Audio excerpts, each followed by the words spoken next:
This is your ultimate stop for everything sports. The Golden State Media Concepts Sports Podcast. Should I say more? From the NFL, MLB, the NBA to MMA, it's all in here. The Golden State Media Concepts Sports Podcast. Listen now.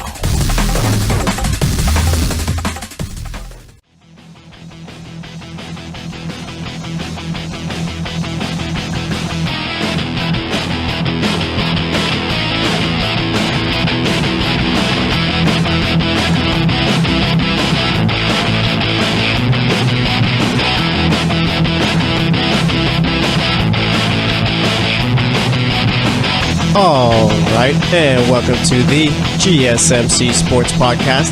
This episode is brought to you by the GSMC Podcast Network. And as always, I am your host, Jesse Tapia. All right, so today, obviously we got a lot of news going on. We have the Masters starting up today. I think Sergio Garcia hit like 5 balls consecutively into the water.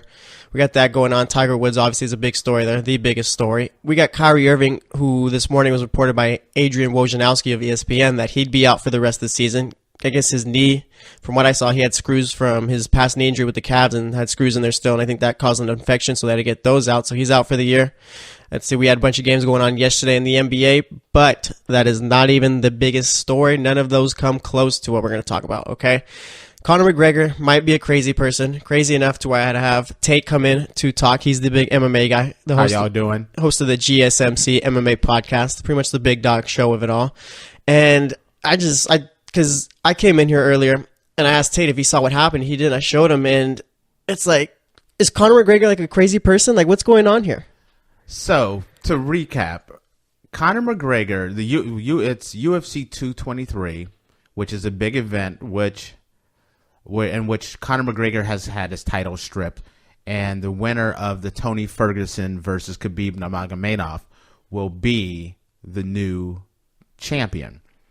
Well, Conor wasn't even supposed to be at this event, but apparently after the press conference leading into the event, which is going to be this weekend, the bus comes in to drop off all the fighters for the event. And surprise, surprise, Conor McGregor and his entourage is waiting for the bus. And Conor has lost his mind. Yeah, it's just like, because I saw the video earlier before I came in, and I was watching it, like I mentioned to you earlier, I kind of thought like maybe this was like staged or something, because I feel like if you're Conor McGregor, obviously you're the biggest name in the UFC, correct? Without question. Yeah. So if you're like, you got that kind of star power, I don't understand how, like, I can't put 2 and 2 together. Like, this isn't like you're an adult. That's what it is. You're an adult. And so for people who haven't seen this, there's actual video of this. This is TMZ where I saw the video, where Conor McGregor and his entourage are literally attacking the bus by throwing chairs and trash cans. And there's video of Conor throwing a trash can at the bus, trying to throw a guardrail at the bus, shattering the windows on the bus, to the point where they actually cause injuries to some of the people on the bus. Michael Chiesa, who is going to be fighting on the undercard, the way I understand it, actually has his face is cut. They don't know if he's going to be able to fight this event. There is some talk that Rose Namajunas might have gotten cut as well. It's a crazy situation, and officially the NYPD has now involved, and there is a warrant for Conor McGregor's arrest. Just hearing those words, Conor McGregor, there is a warrant for his arrest, and they are looking for Conor McGregor to bring him in. Arden Lobar, which is Conor McGregor's training partner, who was also supposed to be fighting on this undercard, has been removed from the card. I think he should have been removed from the card a couple of days ago when he confronted Khabib Nurmagomedov in the lobby. But so there was an altercation with Arden Lobar and Khabib a couple of days ago, in which that had to be broken up. And then Arden is actually a part of the attacking of the bus with rails, and with guardrails and trash cans, and the fact that The fact that windows are the front of the bus window was bust out, the back window was bust out, and Michael Chiesa has a cut on his face, and possibly Rose Namajunas has a cut on her face. Is just not acceptable. Yeah, it's just basically in simple terms, and just like vandalism and assault, pretty much. This is definitely without question. This is premeditated assault. Yeah, I don't. Maybe you could fill me in on here, obviously, because you're the big UFC guy. Like, what is Conor's problem? And again, we're probably gonna find out more as the day goes on, because this story's still pretty fresh, I guess you could say. But it's just, is Conor's problem that they're taking the belt away from him? Does he have like some other problem with Khabib? I just don't understand like the whole big thing with this. Like, why? Okay. Ever since this Mayweather fight, I feel like Conor has lost his mind, and he's not the same Conor any longer. You have a situation where, at a Bellator event, one of his friends was fighting. He jumps over the cage, jumps into the middle of the ring. The referee tries to get him out. He gets mad at the referee. He tries to fight the referee. They get him out of the cage. Apparently, he hits or slaps an official, in which he got reprimanded for that. And then there's been other incidences as well. And now you go to this. It's like Conor has kind of, the rails have kind of fallen off here. You know what I mean? And he's just kind of out of control. Yeah, because it's like I remember when Conor was like a budding star, like starting to come up in the UFC. I remember the story was a guy who pretty much came from nothing in Ireland, wasn't really making too much money. Now he's this big superstar coming from the bottom. And I think now it might be one of those things where the guy has so much money he doesn't really know how to act anymore, or just pretty much... It's one of those. And I don't know if it's one of those things where, this fight is now the fight that's going to take place between Khabib and, oh my God, because this whole Conor McGregor thing has got me so confused. Max Holloway. Max Holloway. I couldn't even think of Max Holloway's name today. Will be for the two titles that Conor McGregor once held.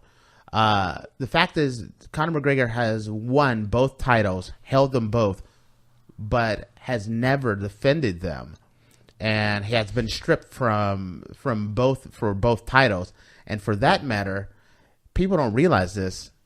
Conor's been stripped from his last 4 titles for not defending them, and so I don't know if it's he's upset because it's going to be, if Max Holloway wins, he actually becomes a 2-belt champion like Conor McGregor. But the big difference is Max Holloway has intentions on possibly defending both titles.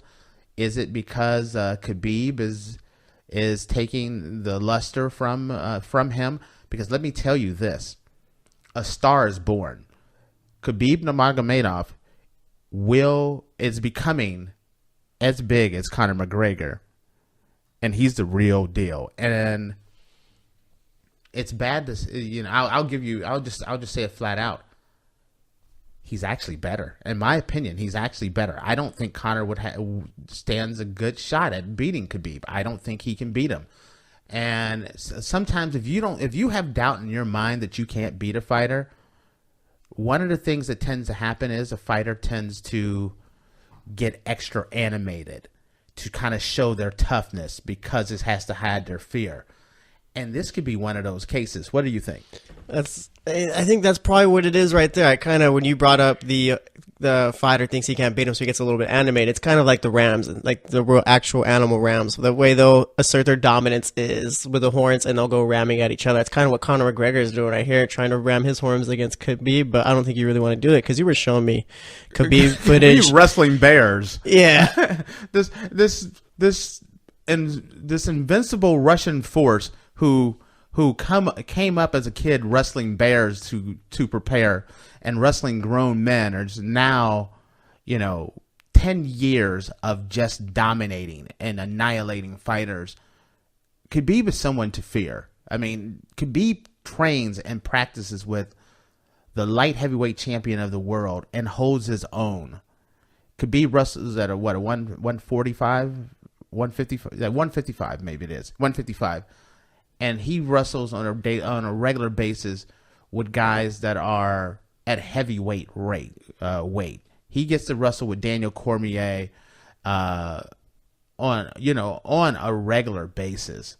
And Daniel has mentioned many a times he holds his own very well. Yeah, and with the whole, going back to the whole, like, this whole incident with Conor McGregor, it's kind of like, I think it was Dana White the other day, I think it was at a press conference saying that Conor McGregor was going to be back this year, I think, later in September.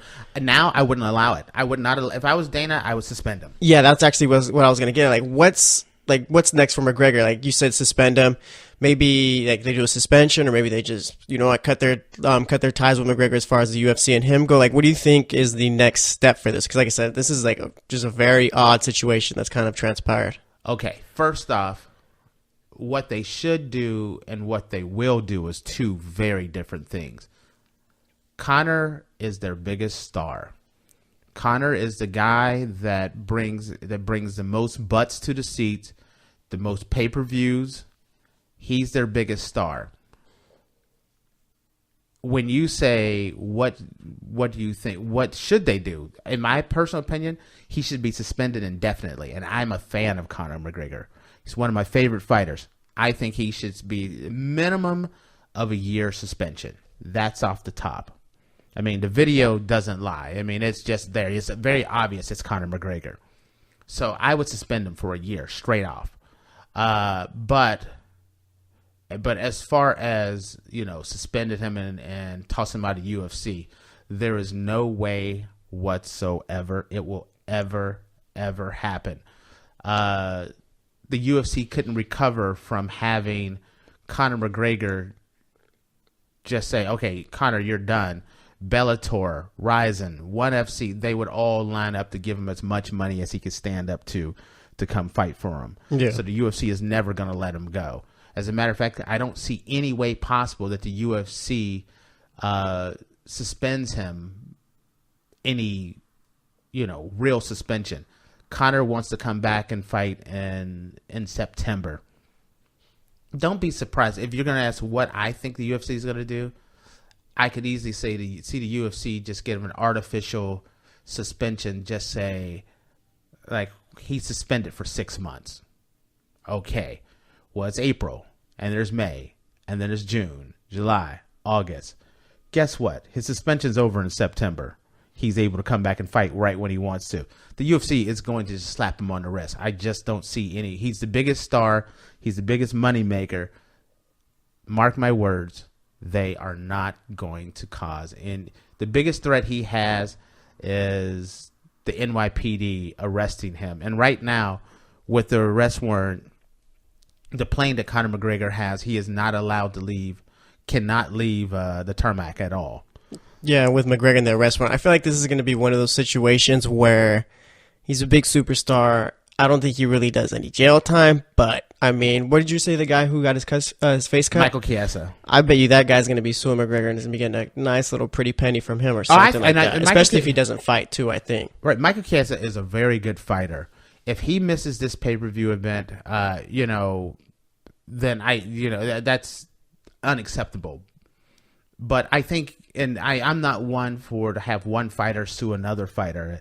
And a lot of times fighters go by kind of a code where they handle things on their own. Mm-hmm. This is one case where as you're riding on the bus coming back from a UFC press event on a UFC bus, and one of your fighters who is not even thought of to be in the country starts throwing chairs and trash cans and guardrails at the bus to the point where it shatters the windows in the front of the bus, back of the bus, and causes damage to some of your fighters.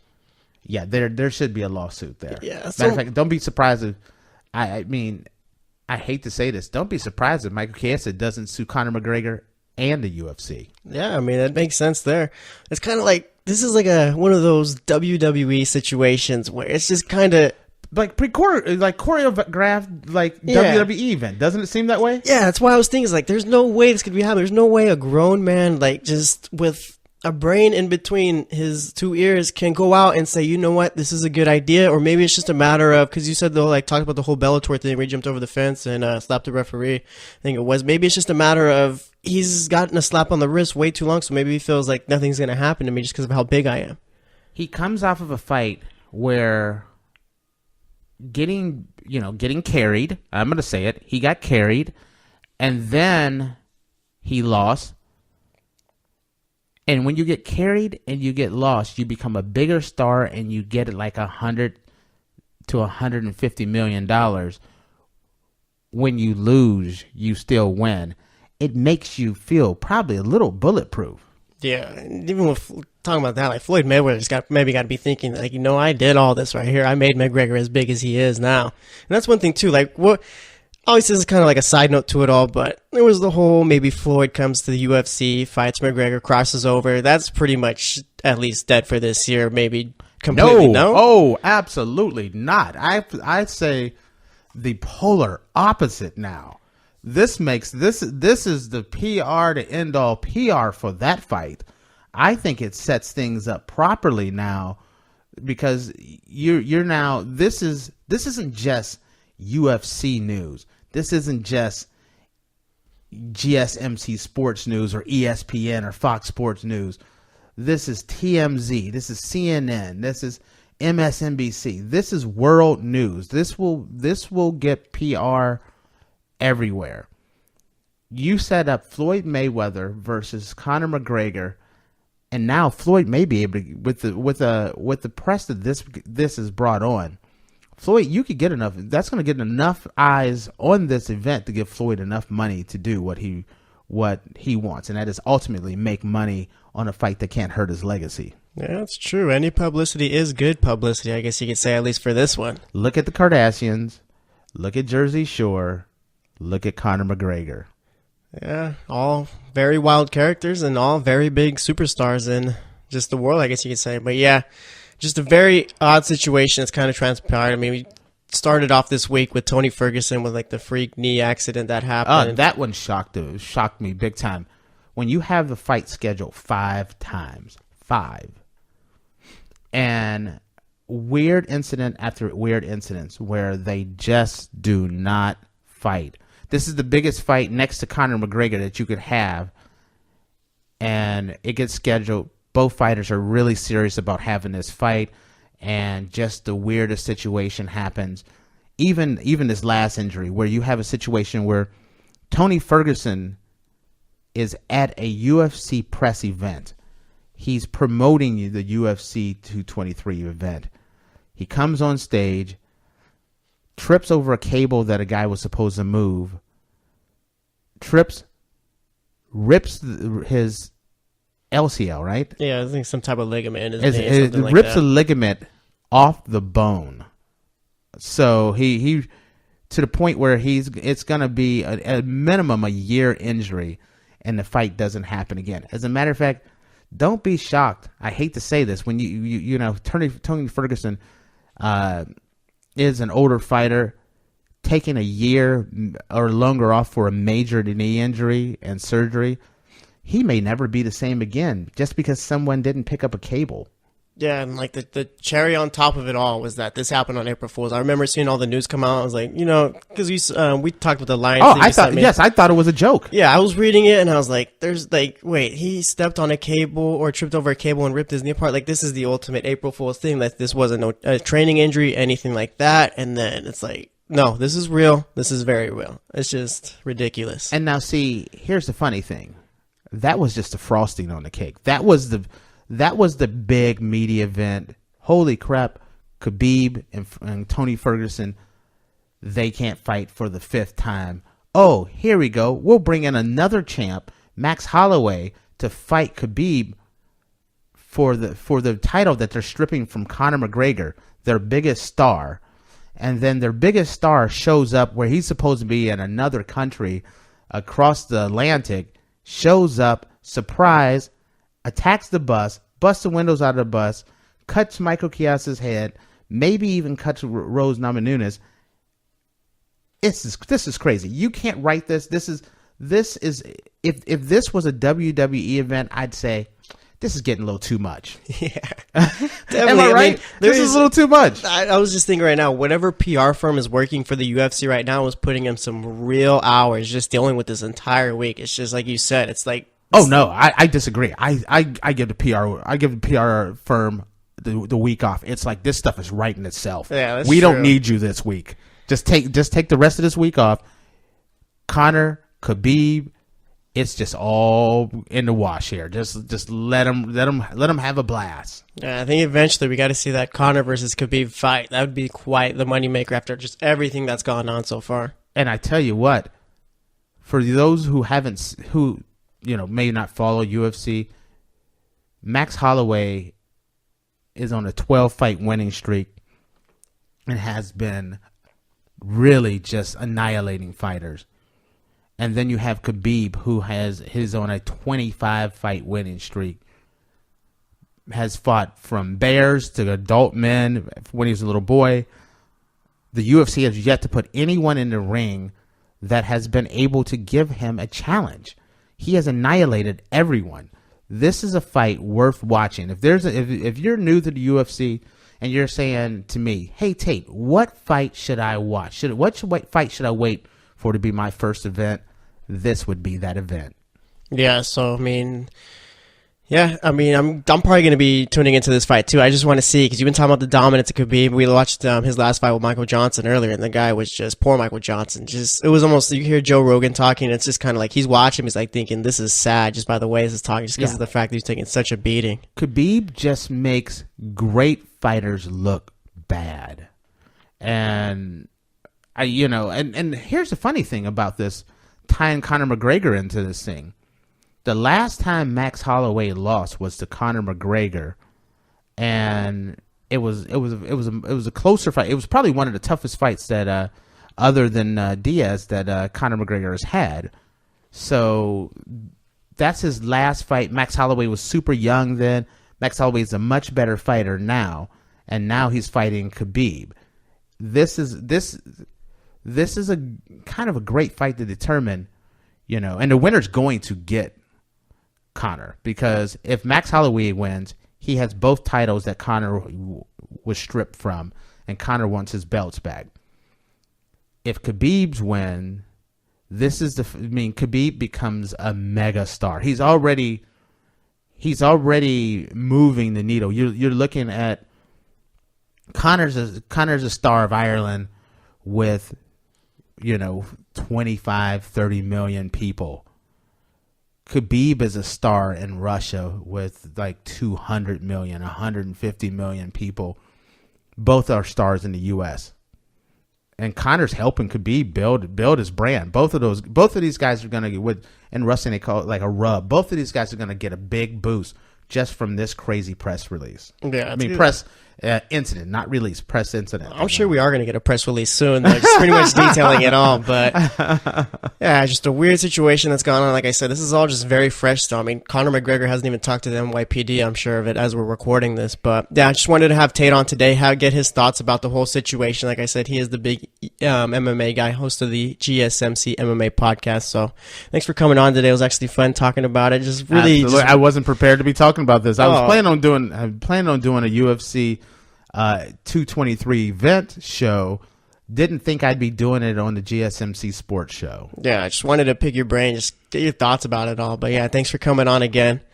So that's actually going to wrap it up for this segment. Next up, we got Kyrie Irving, who, like I said, he got the stories, he's got an infection in his knee due to the screws that he had. So we'll be talking about that, talking about how it affects the Celtics going forward, and just give my thoughts on it as a whole, and just like the Celtics season. So we'll be doing that. Thanks. Go ahead. I was going to say, sorry, apologize about cutting you off. I'm going to tell you this. I'll say this about the Kyrie Irving situation. This season's been snake bit by the Celtics. I think it's time to put the whole team on mothballs, call it a wrap, and get ready for next year, because they're going to be a really good team next year, but they can't win the championship now without Kyrie. Yeah, it's just a matter of, I guess, we're going to see what kind of magic Brad Stevens can work with his basketball mind. But like I said, we'll be talking about that for the next segment, so stay tuned, and we'll be right back.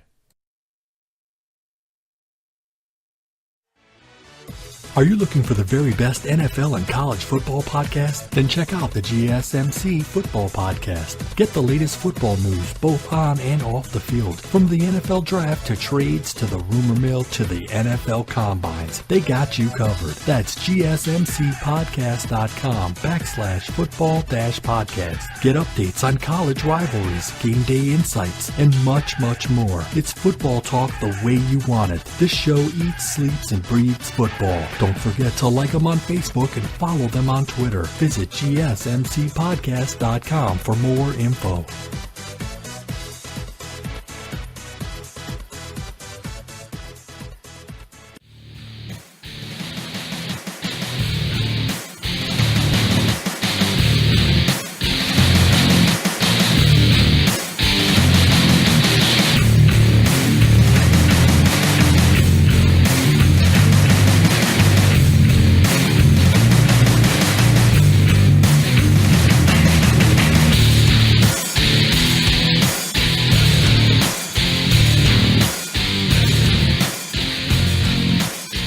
All right, and welcome back to the GSMC Sports Podcast. Me and Tate spent that first segment talking about the whole Conor McGregor situation. Glad to have Tate on too. It's always fun when he's on the show. But yeah, we talked about that for the first segment. Again, not really sure what's going to happen next. I mean, he's eventually going to get arrested and go to jail.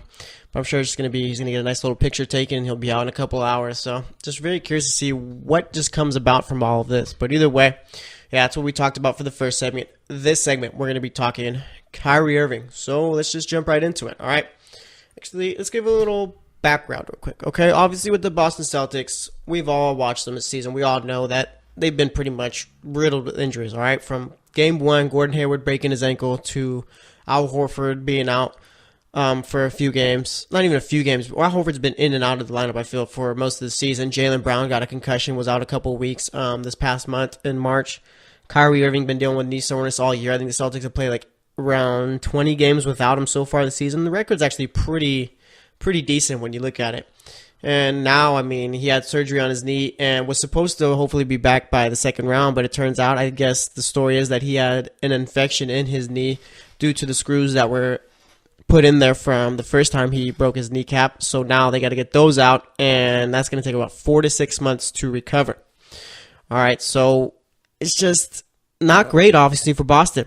Not the most ideal situation for them. Now it's a matter of stay healthy, I guess, for the rest of the year. And like Kyrie Irving wasn't even like there was more injuries too. There was Daniel Tice tearing his meniscus, Marcus Smart tearing tendons in his hand, I think it was. It's just been injury after injury after injury after injury for the Celtics. I mean, this team just has not been able to escape it. All right, and it's just people getting sick too. I don't know what's going on in the Celtics training room or whatever, but I don't know. A whole lot of injuries going on there. So like I said, I mean, obviously before the season started, Boston was supposed to be that team that was going to compete with Cleveland, okay? You brought in Gordon Hayward. You brought in Kyrie Irving. Obviously, the whole Gordon Hayward thing was shut down from the get, all right? And now with Kyrie Irving being out for the rest of the season, it's just a matter of what's their ceiling, I guess you could say, for the playoffs, okay?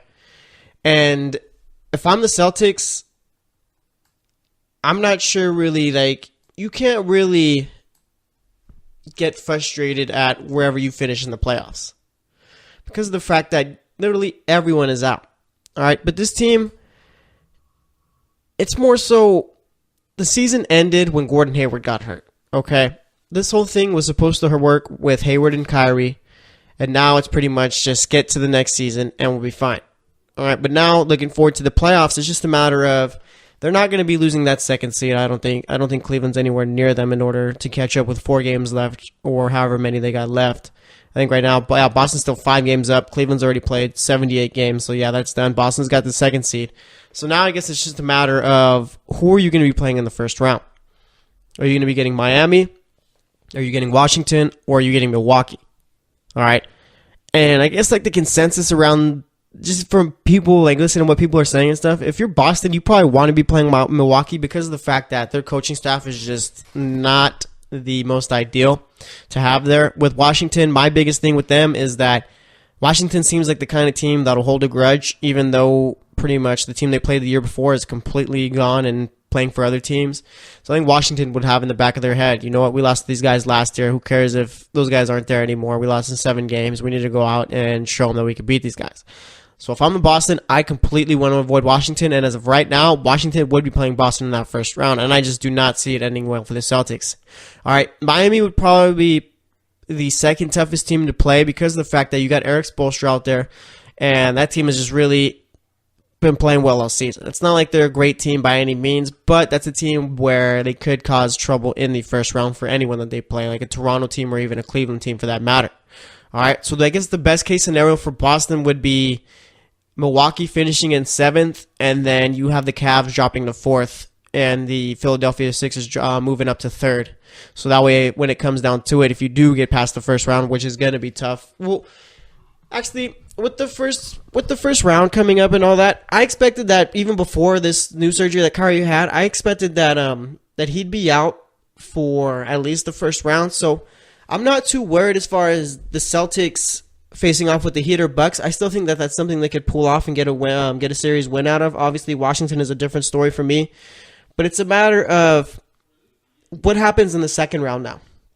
All right, because of the fact that, and I might just be playing devil's advocate here, because I mean in reality it's not looking great for the Celtics at all. But it's just a matter of you do have a Jaylen Brown who has played well all season. You do, and I'm not trying to. If you're thinking anything, I'm not saying Boston's going to the finals or anything like that, okay? Not even close. I'm just trying to throw some hypotheticals out there, okay? Jaylen Brown, who's played well all season. Al Horford, who's had a nice, really solid season, could make a All-NBA team this year. Not first or second, probably end up making third. Would be in the top 5, I'm sure, in Defensive Player of the Year. Had a real solid year, okay? Not going to put up big points or anything like that, but he does pretty much everything as far as the game goes pretty solid. Okay, you got Marcus Morris off the bench, who has just been a monster so far this season. Probably the best season of his career, I could say. You got Terry Rozier, who has pretty much made a name for himself so far this season. Okay, remember the whole discussions when there were discussions for Boston trading for Jimmy Butler and all that, all the rumors that were going out, and the rumor that came out was that the Celtics refused to trade Terry Rozier, and that's why they didn't get Jimmy Butler. I still think that Boston probably should have pulled the trigger, but now I'm starting to realize why Danny Ainge loves Terry Rozier so much.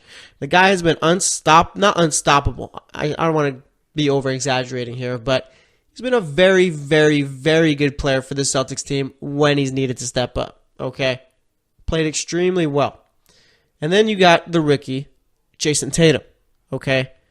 This guy's a star in the making. If Donovan Mitchell and Ben Simmons weren't a thing, Jason Tatum would be winning Rookie of the Year. It's just you got Donovan Mitchell looking like a seasoned veteran out there, and Ben Simmons looking like, I don't know, he's a 6'10 point guard. Okay? So, I mean, that's fine with me, those guys winning it. But either way, Jason Tatum, without Kyrie Irving, has looked very impressive. Okay? When Kyrie's out there, obviously, Jason Tatum is the second, third option, if that. All right? But when Kyrie's not out there, Jason Tatum is the only really true pure scorer on the team where he can go and create his own shot and pretty much get what he wants. So now you're seeing him more so getting a lot of the ball as far as the offensive sets. The more plays are being drawn up for him to get points. And that's Boston's X factor right there, okay? It's not going to come down to what Jaylen Brown does. It's not going to come down to what Al Horford does. It's not going to come down to what Marcus Morris does. It's not going to come down to what Terry Rozier does, although Terry Rozier is probably the second most important player on this team now. All right? It's going to come down to what Jason Tatum does. If Boston wants any shot to even think about making it to the Eastern Conference Finals, they need Jason Tatum to step up in a very big way. Okay? You need him to take over, average at least 20 a game, and pretty much be the player we've seen him so far this regular season without Kyrie Irving. All right? He's played well. It's just a matter of, is he going to be able to do it for the playoffs? Okay? Because of the fact that Horford's been in the playoffs, Brown's been in the playoffs. I'm sure Marcus Morris has been in the playoffs at one point in time. Terry Rozier's been with the Celtics the last couple of years. They've made playoffs. All right? Let's say this, okay? If Jason Tatum's playing well in the first round, all right, and they get Marcus Smart for the second round, and let's say they're playing a Philly team, because I don't think they could beat Cleveland now, even with Kyrie it would have been very difficult to do. I do think that the Celtics would have a chance to knock off Philly, and Philly's been playing very well right now. But I just think with Philly, the biggest thing that scares me is I like to compare them to the Rams of the NFL this season. All right, Rams were a very good team, very exciting, number one offense in the league, and now it's just a matter of they don't really have the playoff experience, okay? They don't have any playoff experience. JJ Redick has made it to playoffs a few times and just got bounced, I guess, in the second round since he had to play with Chris Paul for most of his career. Let's see, anyone else? Bellinelli he played with the Spurs in the playoffs. I think that might be it right there. All right, but like I said, Embiid's never been in there. Simmons has never been there. Covington's never been there. Sarge has never been there. All right, it's going to be a very intriguing series if these two teams were to meet up in the second round. But I mean, as of right now, with Kyrie Irving being out, it's obviously the Cavs and Raptors who are the favorites to come out of the East. At least one of them is going to be the clear favorites to come out of the East. And I'm just real curious to see how this all ends up. I have to double-check the Cavs schedule, double-check the Sixers schedule to get an idea of what's going to end up going on. I think the Sixers do have a pretty easy end to the schedule the last 4 games. I think the Cavs got to end up playing the Wizards and might have to play another decent team. But it's just with the Celtics, I mean, this is a throwaway season. If you get to the second round, let's say this, if Boston were to get to the Eastern Conference Finals somehow, some way, then this would be the complete success of the season here. But I can't see them getting out of the first round. I do still think that's possible because of the fact that I've been pretty much making my prediction for them without Kyrie Irving already in the first round. I figured he'd be back in the second round, but now that's not going to happen. So it's just with the Celtics now, it's just a matter of staying healthy and, just staying healthy and playing hard. All right, I'm not even sure they bring back Marcus Smart, or I'm kind of curious to see what happens with him. He's going to be a free agent this year. Are Boston going to bring him back? I think it's a matter of either they keep Terry Rozier or they keep Marcus Smart, meaning if you sign Marcus Smart to a nice little long-term deal, I don't think you're going to be able to do the same for Terry Rozier when his contract is up. So it's going to be very interesting to see. Right now, I don't know. They both bring very different things to the team. Marcus Smart is that spark off the bench, kind of like the guy that he can't shoot really well at all, but it's just a matter of there's just something about him. He has that it factor. When he comes on the floor, he changes all the momentum, and Terry Rozier is starting to become a more complete player. As far as all-around game, I'd take Terry Rozier because he could score, but it's just a matter of Marcus Smart is the better defender, so it's a little bit tough there. So Boston's got a few decisions going on. But either way, if I'm Boston, I mean, you got to look forward to next season. Hayward and Kyrie should be back by the time the season starts. That's going to be fun to watch there. You got Jason Tatum, who's going to be coming into his third year. Jaylen Brown, who's got 2 years under his belt. And you got Al Horford, who pretty much is like a Swiss Army knife there, kind of like a James Johnson type. But either way, with the Celtics, like I said, I mean, you don't want to see the Wizards in the first round. You'd rather see the Heat or the Bucks. I think they can get past those, and you got to hope that Philly ends up moving up to that 3 seed and Cleveland ends up taking the 4 seed, because then you have an even better chance to make it to the Eastern Conference Finals. But as far as them making it to the finals, it's not happening this year. So just wanted to give my thoughts on that. Next up, we're going to be talking about yesterday's NBA games. Going to be recapping those, so stay tuned, and we'll be right back. Check out the show that's built on the MMA, from the UFC to extreme cage fighting. They got the fights covered. Check out the GSMC MMA podcast. Get the latest news on past or upcoming fights. Join us as we talk to and about some of the biggest names in the MMA, past, present, and future. When it's the fight game, there's just one show to check out. GSMCpodcast.com/MMA-podcast. Don't forget to like them on Facebook and follow them on Twitter. Visit GSMCpodcast.com for more info.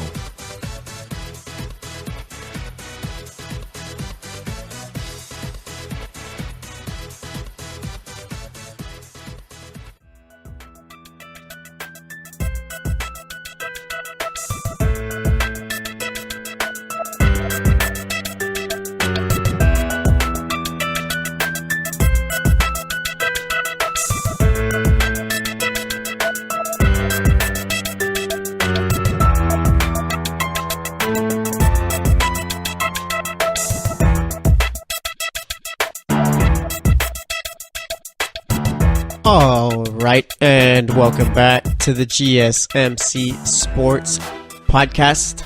So far today, we had Tate on the show earlier. In the first segment, talked about the whole Conor McGregor incident. The guy is a legit crazy person, I think. I mean, I just don't understand how you're an adult and you just go in. Honestly, like, it's very odd. Just what, like, the dude just has no sense, I guess. It just makes no sense as to why you're going to be throwing chairs at the bus. Just, I don't know. It makes no sense. He's breaking windows. One fighter got cut because of it. It just, I don't know, it makes no sense to me. But either way, Conor McGregor, I guess, is just doing his thing here. But either way, we talked about that for the first segment. Second segment, I talked about the Celtics losing Kyrie Irving, gave my thoughts on that. And then for this segment, we're going to be talking yesterday's NBA games, which was Wednesday. All right, going to recap those. And speaking of the Celtics, they faced off with the Raptors, and Raptors pretty much handled the Celtics there. All right, Celtics played pretty much like a team who was tanking. The Raptors won this one 96-78. For Boston, you had Al Horford with 16 points, 4 rebounds, shot 5 at 13, 1 of 4 from the three-point line. Jason Tatum had 8 points, 4 rebounds in this one, shot 4 of 10. Not great from him. Like I said, if Boston has any chance whatsoever of at least making it to the second round, even maybe possibly the Eastern Conference Finals, depending on if they play Cleveland or not for that second round, Jason Tatum's really got to step up here. Terry Rozier, also a guy who's got to step up big time. He had 2 points, 9 rebounds, only 3 assists, shot 1 of 9. You can't have that there. Jaylen Brown had 9 points, 2 rebounds, shot 4 of 9. And then off the bench, you had Marcus Morris with 21 points, 5 rebounds, shot 7 of 14. Greg Monroe had 17 points, 8 rebounds, shot 4 of 7 there. No real other bench production from anyone else on the Celtics. I mean, you had Semi Ojeleye with 2 points. Gershon Yabusele scored 3 points in this one. I mean, like I said, just no real bench production there, which is going to be tough. Boston's got a lot of young rookies on that team. They're going to have to figure out something. But for the Pacers, for the Raptors, I should say, you had Serge Ibaka with 15 points, 6 rebounds. Kyle Lowry had 13 points, 5 rebounds, 5 assists, shot 5 of 11, 2 of 7 from the three-point line. DeMar DeRozan had 16 points, 3 rebounds, 2 assists, shot 6 of 17, 3 of 4 from the three-point line. Fred VanVleet had 15 points, 4 assists, 3 rebounds, shot 5 of 10. And then you had Jakob Poeltl. There's no R in his name either, but for some reason that's how the announcer's pronounced. So I guess that's how it's pronounced. He had 9 points, 3 rebounds in this one. All right, like I said, the Raptors won 96-78. If I'm the Raptors, I mean, all you got to worry about now is Cleveland. Okay, this is probably the best case scenario for the Raptors. Now there's only one team you got to worry about, and this is probably the best season your team has had in quite some time. So we'll see if the Raptors are finally up to the challenge to finally make it to the finals, and let alone even the Eastern Conference Finals. We'll see about it. But either way, like I said, they beat the Celtics 96-78. Then we had the Philadelphia 76ers facing off with the Detroit Pistons, and Philly won this one, of course, 115-108. For the 76ers, you had Aaron Ilyasova with 13 points, 11 rebounds, shot 4 of 16. Robert Covington had 12 points, 4 rebounds in this one. Amir Johnson brought in 9 points, 10 rebounds. Been doing all right filling in for Joel Embiid. Been playing a lot of minutes. Not going to give you the Joel Embiid numbers, but nonetheless, he's stepping up. All right. Ben Simmons also, guys, pretty much picked up the slack since Embiid's been gone. 16 points, 7 assists, 6 rebounds, shot 7 of 10. JJ Redick had 25 points, 6 assists, shot 10 of 13, 5 of 7 from the three-point line. Also, guys, really stepped up his game without Embiid. Off the bench, you had Markelle Fultz with 4 points, 4 assists, 2 rebounds, shot 2 of 7. Like I said, do not make any judgment on Fultz. All right, give him time. Let him see what he is next season. We don't really we shouldn't base what we think of him from his performances going forward. All right, and you had Marco Bellinelli with 19 points, 4 rebounds, shot 6 of 12, 4 of 7 from the three-point line. And then for the Pistons, you had Anthony Tolliver. Guy's still putting up numbers there, all right? 25 points, 5 rebounds, shot 9 of 11, 7 of 8 from the three-point line. Anthony Tolliver has a very nice three-point shot, let me tell you, all right? Stanley Johnson played well in this one. 19 points, 5 rebounds, 4 assists, shot 7 of 14. Andre Drummond had 13 points, 15 rebounds. Reggie Jackson only 8 points in this one, 4 rebounds, shot 1 of 11. I really do not think Reggie Jackson is the answer at point guard for that team, but I could be crazy. Reggie Bullock had 15 points, 3 rebounds, shot 5 of 10, 4 of 7 from the three-point line. Ish Smith had 14 points, 12 assists, 3 rebounds, shot 6 of 15, 2 of 7 from the three-point line. And you had Luke Kennard with 12 points, 4 rebounds, 2 assists there, shot 5 of 9. For Philly, this is also, all right, with Boston being so injured and Kyrie being out for the rest of the playoffs, this is big for them too. Going to be interesting to see. I want to see how Philly is in the playoffs. I want to see if the moment's too big for them or if they're going to be able to handle it, okay? Because they possibly could be playing a team like the Pacers. And yeah, the Pacers don't have a lot of playoff experience, but they do got guys like Thaddeus Young, Al Jefferson that have been in the league for quite some time, all right? Or not even Al Jefferson, Thaddeus Young, and do they have Al? I think they might have Al. Can't remember exactly. But nonetheless, we'll see about it. All right, but for the Sixers, that is going to be a very dangerous team. I've talked about them having a good possibility of making it to the Eastern Conference Finals. I think it's possible, and I think, like I said, if there's a time to do it, it's now, so we'll see about it. For the next game, we have the Dallas Mavericks facing off with the Orlando Magic, and this was Take-a-thon in 2018 right here. The Magic won this one 105-100. I mean, some of these players, I couldn't even tell you their first names on the lineups. All right, so Doug McDermott, he had 7 points, shot 3 of 9, 0 of 2 from the three-point line. JJ Barea had 4 points, 4 assists, 2 rebounds. Aaron Harrison, 13 points, 4 rebounds, shot 5 of 10, 3 of 6 from the three-point line for the Mavericks. All right, I could have literally named those players besides Barea, and you probably would have thought, oh yeah, he's naming off players from the Magic. But either way, for the Magic, we had Aaron Gordon with 20 points, 4 rebounds, shot 8 of 16. Mario Hezonja had 12 points, 8 rebounds, 4 assists, shot 5 of 14.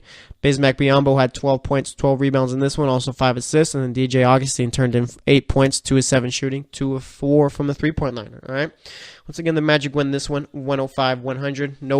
Nothing real to talk about here. I mean, both teams stink. Both teams going to be looking for a high little lottery pick come lottery time. All right, for the next game, though, we had the Miami Heat facing off with the Atlanta Hawks. Miami struggled with Atlanta the night before, but for this one, played well, held their own.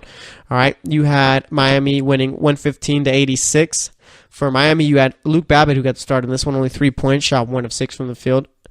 Josh Richardson had 19 points, 4 rebounds, shot 7 of 12, 2 of 2 from the three-point line. Hassan Whiteside only played 21 minutes in this one, had 4 points, 13 rebounds. Rodney McGruder got the start in this one, 14 points, shot 5 of 6, 3 of 4 from the three-point line. Tyler Johnson had 6 points, 2 rebounds, 2 assists, shot 3 of 10, 0 of 2 from the three-point line. And then off the bench, you had Kelly Olynyk with 19 points, 8 rebounds, 5 assists, shot 7 of 12, 5 of 7 from the three-point line. And then Justice Winslow had 18 points, 5 assists, shot 7 of 16. Let's see, no Dwayne Wade in this one. So a nice little win by the Heat here. You want to hold on to that 6th seed. I don't know, do you? Do you want to face off with the Cavs in the first round? Who knows? But for the Hawks, they have some players too. John Collins, 9 points, 8 rebounds, 4 assists, shot 3 of 9. And then you had Taurean Prince with 20 points, 4 assists, shot 8 of 14, 3 of 6 from the three-point line. And then Dwayne Dedmon turned in 6 points, 8 rebounds, shot 3 of 6 there. For the Heat, if I'm any of those 6 through 8 seeds, I want to play the Celtics. Okay, that's your best chance to get out the first round is to play the Celtics. Right now, the Celtics are very injured, obviously, and they're looking a bit weak. It's a matter of now you just got to beat Brad Stevens. All right, if you can outcoach Brad Stevens, which is tough to do, you'll make it out of any round. All right. Then for the next game, we had the Memphis Grizzlies facing off with the New Orleans Pelicans, and the Pelicans won this one 123-95. For the Memphis Grizzlies, you had Dylan Brooks with 8 points, shot 4 of 7. Marcus Gasol only had 0 points in this one. Played 20 minutes, 3 assists, 2 rebounds, was 0 for 3 from the field. Ben McLemore got the start, 14 points, 4 rebounds, shot 4 of 14, 2 of 7 from the three-point line. And off the bench, you had Marshawn Brooks with 25 points, 4 rebounds, 7 assists, shot 9 of 17, 5 of 10 from the three-point line. For the Pelicans, you had Nikolai Mirotic with 25 points, 7 rebounds, shot 10 of 12, 3 of 5 from the three-point line. Anthony Davis had 28 points, 12 rebounds, shot 8 of 13. Etwan Moore had 30 points, 4 assists, shot 11 of 16, 7 of 10 from the three-point line. Rondo only took 4 shots in this one, hit 1 of them. Had 2 points, 13 assists, 7 rebounds. Classic Rajon Rondo game right there. And then you had Drew Holiday, 15 points, 6 assists, 5 of 12 shooting, 2 of 4 from a three-point line. Let me see what the standings looking like in the West right now. Right now, we got the Pelicans, who are the 8th seed, a game up on Denver. New Orleans has got to be careful here. I really want to see them make the playoffs, but it's just a matter of one loss and one Denver win knocks them out, so we'll see about it. And the Pelicans got about 4 games left. The Nuggets currently they all got 4 games left, so it's going to be real interesting to see what goes on here. Minnesota's also a team that's only a game up on Denver, and the Clippers are only 2 games back, so they're still in it. So it's going to be very interesting to see what happens there. All right, but for the next game, we have the San Antonio Spurs going into overtime against the LA Lakers in LA, and the Lakers won this one 122-112. You had LaMarcus Aldridge with 28 points, 9 rebounds, 4 assists, shot 12 of 20. Pau Gasol had 11 points, 12 rebounds in his start. Patty Mills had 15 points. Deontay Murray had 23 points, 6 assists, 10 rebounds. And then off the bench, you had Rudy Gay with 14 points, 5 rebounds, shot 5 of 10, 3 of 6 from the three-point line. For the Lakers, you had Julius Randle with 12 points, 4 rebounds. Kyle Kuzma had 30 points, 5 rebounds, 11 of 23 shooting. Back-to-back big games for him. Kentavious Caldwell-Pope had 21 points, 6 rebounds, 6 assists, shot 7 of 9 from the field. And then off the bench, you had Channing Frye, 19 points, 4 rebounds, shot 8 of 9, 3 of 3 from the three-point line. Nice little game from him. And then Tyler Ennis dropped in 10 points, 7 assists there. Like I said, the Lakers won this one 122-112. Let's see, the Spurs are currently the 5 seed, only a game and a half up on the Nuggets. And let's see, 2.5 games up on the Clippers. So Spurs are kind of limping in there. I mean, Spurs are a very good home team too. I did not realize that they're 31-8 at home. They're unstoppable. With their road record is simply atrocious there. Let's see. The Spurs obviously lost 2 in a row, 6-4 in their last 10. Who's the hottest team going into the playoffs right now out of the West? It's got to be the Rockets. They're 9-1 in their last 10. Very interested to see what Portland does this playoffs too. And that was actually the final game of last night. All right, so that's actually to wrap it up for this segment. Next up, we're going to be making my picks for tonight's games. Gonna see what's going on in the Masters and talk about anything else going on in the world of sports. So stay tuned, and we'll be right back. Are you looking for help for your fantasy football team? Check out the GSMC Fantasy Football Podcast. Get today's best advice on who to start, who to sit, even who you should draft. From sleeper picks to red-hot lineups, they got it all covered for you. That's gsmcpodcast.com/fantasy-football-podcast. We'll cover traditional leagues, dynasty, PPR, even IDP leagues. When you need fantasy help, there's just one show to hit up. Don't forget to like them on Facebook and follow them on Twitter. Visit gsmcpodcast.com for more info.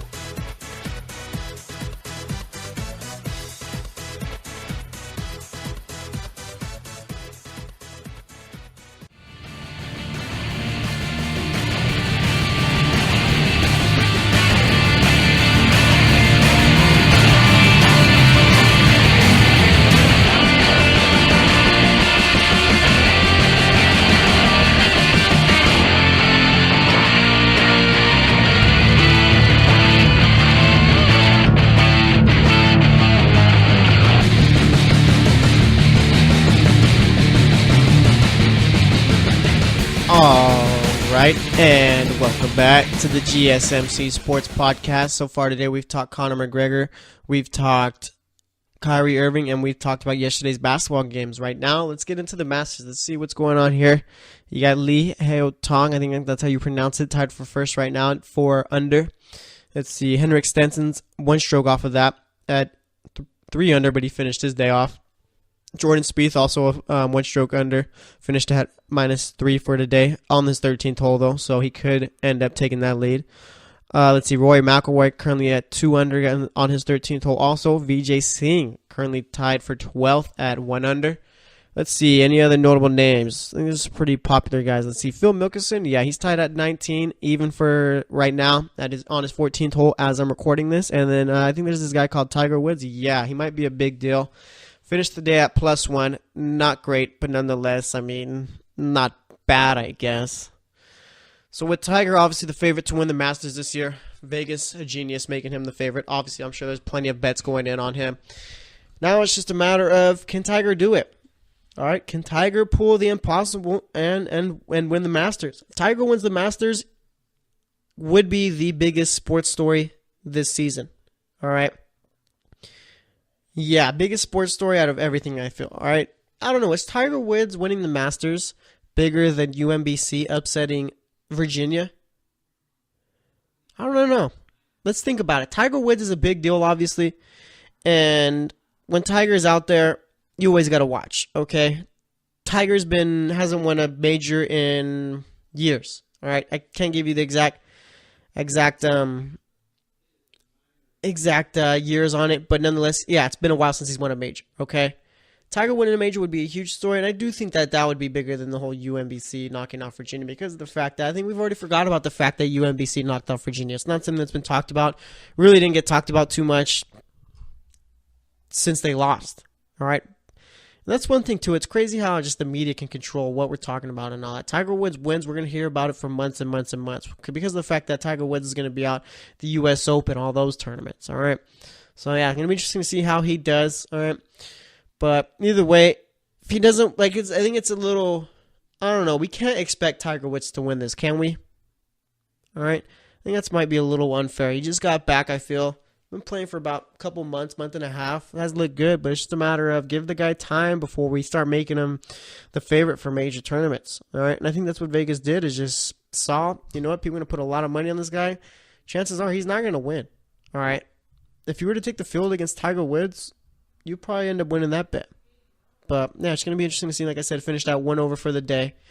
Not the best night, but not the worst night. So we'll see about it. Let's see how he does tomorrow and as the weekend progresses. At least make the cut and then baby steps here. All right. Because like I said, we got Tiger's just back. All right. I know we're waiting for him to win something, but let's give him time. Let's ease him. Let's just have him ease into it. Okay. because of the fact that no one wants to be let down here. We don't want to start the whole is Tiger back thing, and Tiger just so happens not to be back, and he's just playing really good golf, and that's it. I mean, in order for Tiger to be truly back, he's got to win, right? I mean, you can't just be, oh, Tiger's playing well, he's back. Like, no, Tiger wins, he's only back if he wins. So we'll see about it. Sergio Garcia didn't have the best night there. Let's see what his golf score was today. I think, yeah, he hit 5 straight into the water, and that is, imagine you got to finish out like the rest of your tournament. All right. You can't just go and, okay, you know what, I'm done, I'm going to go home, this is over. And like, no, you got to finish the rest of the, go to the rest of the holes and finish out. Let me see if I can find him. I mean, he's got to be at the bottom. I'm looking through all the scores right here. I'm seeing names like Webb Simpson. Let's see. I have not found Sergio Garcia. Sergio Garcia tied for 85th. All right. Finished the day at 9 over. That is not great. Let me tell you. All right. Not the biggest golf analysis, but I can tell you this. 9 over, not great. Okay. Harry Ellis from England ties 87th plus 14. That guy's got to be like one of those young guys, one of those amateurs playing or something like that because of the fact that, a lot of bogeys, few double bogeys, had one birdie. Let's see. Let me see if I can figure out what hole Sergio Garcia just completely messed up on. Let's see. It's got to be one of those. Oh, it was on the 15th hole. All right. 5 par, got it in on the 13th shot. Not great. All right, like I said, Sergio Garcia at a plus 9 over, I should say, tied for 85th. Let's see if maybe, imagine Sergio Garcia has this type of night, has this type of day, comes back, ends up making the cut and winning the tournament. That'd be the craziest story of all time. That's pretty impossible there. All right, at one point today, too, Tiger Woods was 3 over par, so he wasn't really golfing too well today. All right. So, we'll see about it. But like I said, it's going to be interesting to see how the tournament plays out. Let's see anything else going on in the world of sports right now. We got some baseball scores going on as I'm recording this. You got the Phillies up 3-0 against Miami. Texas is up 4-3 against Oakland as of right now. Boston's in the bottom 11th against Tampa Bay. It's 2-2 right now. Boston's got 2 runners on base, 2 outs, so that game might be over by the time I'm done making my picks. But we'll talk more about baseball actually probably tomorrow. Let's see. Anything else going on? I think that's it. Broncos signed Marquette King to a 3-year deal. I like it. Dude's going to be kicking the ball all over the place in that little thin air. So, good little move there. Keep him in the division. I can't wait for a Marquette King revenge game, all right? You're going to be putting Oakland in the inside their 20 the entire time that game. No doubt about it. But I think that's pretty much all that's going on right here. We talked about RG3 getting signed by the Ravens. So let's just make my picks for tonight's NBA games. So first up, we got the Warriors facing off with the Indiana Pacers in Indiana. And I'm going to go with... Do I go with the Pacers, you guys? Or do I go with the Warriors? I'm going to go with the Warriors. They got KD, Clay, Draymond back, all playing together. Now I'm just waiting for Steph to come back in the second round if they make it that far. We'll see about it. But yeah, I'm going to go with the Pacers in this one. Or actually the Warriors, I should say. Only favored by 2.5. Wow. We got the Wizards facing off with the Cavs. I got to go with Cleveland in this one. They're starting to play some very good basketball coming towards the end of the regular season. Wizards, I mean, they got this whole revenge thing. Like I saw John Wall said, they want to play extremely well against the Cavs and Celtics to finish out the season. So we got the Cavs winning that one. Me and the Wizards have a very weird relationship there. But yeah, I got the Cavs winning that one. Then we got the Trailblazers facing off with the Rockets. I got the Rockets winning in this one. I'm not sure if Damian Lillard's going to be playing in this one. I think he's out injured with a foot injury, I think, or something like that. Right now it's just more precautionary, just resting. So I'm going to go with the Rockets. Then we got the Nets facing off with the Bucks. I'm going to go with the Bucks in this one. No reason they should lose. Clippers versus the Jazz. Must win for the Clippers, obviously. And I don't know. Do I go with the Jazz at home, who have been a very good home team, or do I go with the Clippers, who have been a very average road team? Clippers 20-20 on the road, Jazz 26-13. I think I gotta go with the Clippers. Yeah, I'm gonna go with the Clippers. All right, I'm gonna put my faith in them. I think they're gonna be able to pull it out. Then we got the Timberwolves facing off with the Nuggets. This is a big game here because Timberwolves are only up 1 game on the Nuggets. Very excited for this one now. Very excited. I'm definitely going to be watching this one. You guys should definitely watch it too. This is game of the night, no doubt about it. I'm going to go Denver in this one, all right? Very good home team, 29-10 at home. Timberwolves are 16-23 on the road. I got to double check who's got the tiebreaker between those two, because if the Nuggets win, they're on par with the Timberwolves. So we'll see about it. But yeah, I got the Nuggets winning this one. Let's see any upset picks. I got the Clippers. Just the Clippers tonight are my only upset picks. So, like I said, I got the Warriors winning, Cavs winning, Rockets winning, Bucks winning, the Clippers winning and the Nuggets. Can't wait for that one. So that's actually going to wrap it up for today's show.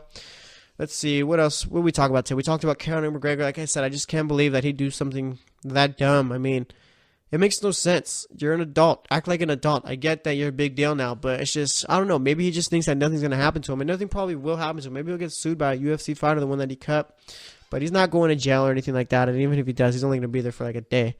And I'm real curious to see what the UFC does with him. How long they're going to suspend him for? Are they going to suspend him? Are they going to give him one of those, he's like quotes around it, suspended? Yeah, sure. So we'll see about it. But we talked about that. Big story. Still got a lot coming that it's going to come from, and maybe we'll talk more about it tomorrow. Talked about the Celtics. Kyrie Irving's gone for the rest of the year. Talked about yesterday's NBA games. And then for this one, we talked a bit about the Masters. Gave an update on the scores going on. See how Tiger does. Finished at 1 over for the day today. Sergio Garcia, not great. +9 today. I think was 13 over par on one hole, or there's a 5-par hole, and he was 13. Took him 13 shots to get it through. All right, see how everyone else does. But yeah, that's actually gonna wrap it up for today's show. Thanks for listening to the GSMC Sports Podcast. Want to thank Tate for coming on today in the first segment to give us his MMA knowledge as far as this whole Conor McGregor situation, kind of like a background as to why Conor McGregor's doing this. But nonetheless, yeah, thanks for coming on today. And thanks for listening to the GSMC Sports Podcast. Like I said, we'll be back tomorrow, so stay tuned, and we'll talk to you later. You've been listening to the Golden State Media Concepts Sports Podcast, part of the Golden State Media Concepts Podcast Network. You can find this show and others like it at www.gsmcpodcast.com. Download our podcast on iTunes, Stitcher, SoundCloud, and Google Play. Just type in GSMC to find all the shows from the Golden State Media Concepts Podcast Network, from movies to music, from sports to entertainment, and even weird news. You can also follow us on Twitter and on Facebook. Thank you, and we hope you have enjoyed today's program.